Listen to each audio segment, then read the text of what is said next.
Welcome into the Cowboys Report, presented today by True Classic Tees. I'm wearing one right now, and if you're rocking a Santa bod or a ripped bod or maybe somewhere in between, True Classic Tees are perfect for you. They'll actually fit properly, and if you want to be, if you're rocking a True Classic Tee, Santa might not be the only one slaying this holiday season. 25% off when you use promo code CHAT, that's C-H-A-T, over at trueclassictees.com/chat. They've helped over 2 million men look great in their tees, and now so can you, and save big in the process. Links in the comment section and the description of today's show. Here's what's coming up on a rather fun Cowboys news and rumors. Of course, the latest on Odell Beckham. Tony Pollard as RB1. We'll have the Pollard-Zeke discussion once again. Some positive conversation on the quarterback Dak Prescott, OC Kellen Moore. And defensively, Micah Parsons was great, and Trevon Diggs, again,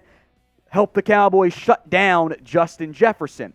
But we begin with Odell Beckham, as he reportedly, Sunday morning news, going to visit the Cowboys and Giants after Thanksgiving, and that was confirmed, basically, by Jerry Jones in the post-game press conference he had. The Cowboys and Giants, by the way, play on Thanksgiving Day. They appear to be the two favorites for OBJ.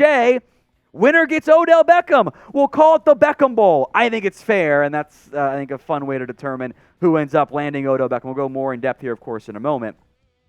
Jerry Jones had to say, asked, hey, is Odell coming after Thanksgiving for a visit? Jerry says, I've just said yes. I will leave it at that. Your statement was after Thanksgiving, and that's the yes. We just don't have that set up. We're planning to get together. Certainly, it's time for us to sit down. Now, Odell Beckham also tweeted this out after the Cowboys blew out the Vikings. They went crazy today, eye emoji. We all know who the they is. It sure as hell wasn't the Giants. They lost to the Lions on Sunday. And then some of the Cowboys players, not including Trevon Diggs, Jaron Kearse, also tweeted this out. DeMarcus Lawrence says they sure did make the right decision. Micah Parsons says, eye emoji, eye emoji, eye emoji. Come on then. The public recruitment of OBJ continues. Somebody tweeted at Odell, that means you're going to go celebrate on the star. And Odell did the zipper on the mouth emoji and says, I miss at Saquon. I interpret that as, hey, Odell's making sure he keeps his market available, so it's not just one team that's flirting with him so hard publicly, help keep his own market up. But make no mistake, the Cowboys, I would say, are the favorite to land Odell Beckham right now. Giants then are number 2, everyone else kind of competing for number 3. But will this end up happening? We've been down the road of highly touted free agent linked to the Cowboys, and we get our hearts broken. Will the Cowboys sign Odell Beckham? OBJ for yes, NOBJ for no. It's the pinned comment on today's video. If the ad break comes here on YouTube, take advantage of it and let me know. I think he will. I'm 51% right now that he ends up signing with the Dallas Cowboys. 51%, yeah. That's more likely than not. Now, I will make note that the last time I did 51% was Earl Thomas, and that did not go very well. The Cowboys have interest. They publicly referred. The money is going to be a factor there. You got to figure out how to structure that contract. I know that Schefter says he wants $20 million. He's not getting $20 million. He's not going to get that prorated money. That's going to be a lot lower. He'll get maybe at $1 or $2, maybe $3 million for the back end of this year, and probably have some like triggers in his contracts in terms of what gets guaranteed next year if and when he ends up signing. Giants need a receiver more, but if you beat the Giants on Thanksgiving, I think you end up getting Odell Beckham unless you don't make it work from a contract perspective. Let's move now to Tony Pollard, as he's been a dynamic piece for the Cowboys. And look, you want Odell Beckham, who gives you another dynamic piece when there aren't any others available in free agency. Adding OBJ, of course, would not impact Tony Pollard's usage. Zeke comes back. He gets the first drive. He gets the start, quote unquote. But Tony Pollard outsnapped him and outproduced him again. Again, this is not an anti-Zeke push. This is, hey, your best running back is Tony Pollard. 15 carries, 80 yards, 6 catches, 109 yards, had a simple just check down as, honestly, Dak got through like 4 reads in a short period of time and allowed Pollard to have more space to make the play after the catch. Then he had a great running back wheel route on 3rd and 14 or whatever it was, dime from Dak, and Pollard's faster than everyone else. Pollard has been unbelievable this year. He's going to blow by his previous career highs in terms of touches and carries and receptions and all that stuff, and he hasn't shown any sign of decline in terms of his efficiency. He's averaging more yards per carry than he did over the course of his career, and he is the leader, by the way, in rushing yards over expectation per carry. It's a next-gen stats number. It means he's really good so far this year. So pick an RB1. You will continue to use both. I have zero complaints about the usage of Pollard and Elliott from last week. I hope that continues. Ezekiel kind of battled that hyperextended knee and the bruise there. But pick an RB1. 20 for Tony Pollard and 21 for Ezekiel Elliott.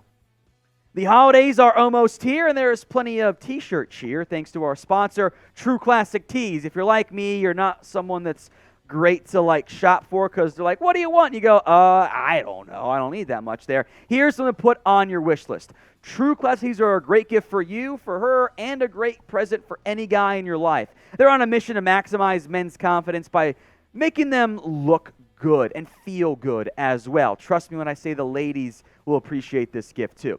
True Classic Tees already helped 2 million men look great in their tees or polos, and you can now save big while doing so. Get 25% off trueclassictees.com/chat. Discount doesn't stop there. You can save even more with their site-wide sale. trueclassictees.com/chat. So if you're rocking a bit of a Santa bod, True Classic Tees might be the Christmas miracle you've been waiting for. Their t-shirts and polos too, which I'm wearing one right now, are designed to look good on all different body types, unlike some of the other ones that are only designed for this specific type there. They taper off towards the bottom, fit tight around the chest and the shoulders. It's a desirable look that can be achieved by any body type. So dad bods, ripped bods, average Joe's bods, somewhere in the middle, they got you guys covered. Should be the #1 gift on your Santa list this year. Get 25% off at trueclassic.com/chat. They get free shipping included on purchases over $100, by the way. 25% off at trueclassic.com/chat. If you're wearing one of their t-shirts or polos, Santa won't be the only one slaying this year, thanks to True Classic. Speaking of slaying, the Cowboys offense has done that the past couple of weeks, and there is still some inconsistency kind of down the stretch in the Packers game, although you had a 28-14 lead. I'm kind of going to blame the defense on that one. First half of the Lions game as well. But overall, the Cowboys offense has begun to click in a similar-ish way to what we saw last year. And I thought that game against the Vikings, knowing you're not going to drop 40 every, because none of the NFL works, I thought that was one of the better called games by Kellen Moore. They were very efficient passing it. 88% completion rate from Dak. His completion percentage over expectation was 21%. Remarkably high, and that's one of the highest single games you'll see in the entire NFL this year. They've called more designed runs this year for Dak Prescott this year than they did the entirety of last year. They clearly trust him to run the football there a little bit more. And overall, just from a points perspective, the Cowboys' offense has been on fire. 24 points in the second half, of course, against the Lions. 49 against the Bears. 28-40. It is averaging 35.25 points per game. That's awesome production. That is by far, you do that over the course of the season, you have the #1 ranked offense. When the Cowboys have a healthy Dak Prescott with Kellen Moore, they've been a top 3 offense. The issue is they're not a top 3 offense every week, and there are moments of, like the Green Bay game, run the football a little bit more. You're in 3rd and 4. If you're going to go for it, run the football there. There's just a little bit of it missing from a consistency standpoint that prevents them from being the top tier offense from that perspective. So, grade Kellen Moore this season. A, B, C, D, or F. Be honest with me in the comment section how you feel about the job Kellen Moore has done so far this season. Let's move to defense now. Micah Parsons did suffer a knee injury against the Vikings, but he also returned to the game, which, I don't know, maybe not something you would have liked to have seen him do because that game was very much well in hand. But it was a fantastic performance out of Micah before he left that game with the initial injury. Micah Parsons against the Minnesota Vikings, 4 tackles, 2 sacks, a TFL, 9 total pressures. The pressure rate in that game, a blistering 30%. Which is absolutely insane. The Cowboys having a much later practice today because they're coming back from Minnesota. It's a short turnaround there. They have a walkthrough only today. Micah will participate in that, by the way. He's good. For the entire season, Micah has an 18% pressure rate. Unbelievable production, who is one of, if not the best young pass rusher in the entire NFL. He is up to 10 sacks this year, 3 away from matching last year's figure. How many sacks will Micah Parsons finish with this year? Make that prediction for me in the comment section right now.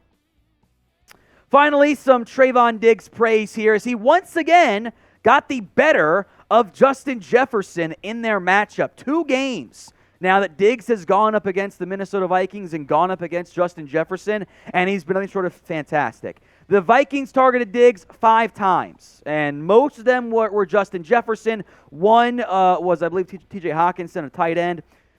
3 targets, or excuse me, 3 completions on the 5 targets. Got the numbers flipped, but whatever. 29 yards, a pass breakup, by the way. Against Justin Jefferson only, targeted 4 times, allowed 2 catches for 19 yards.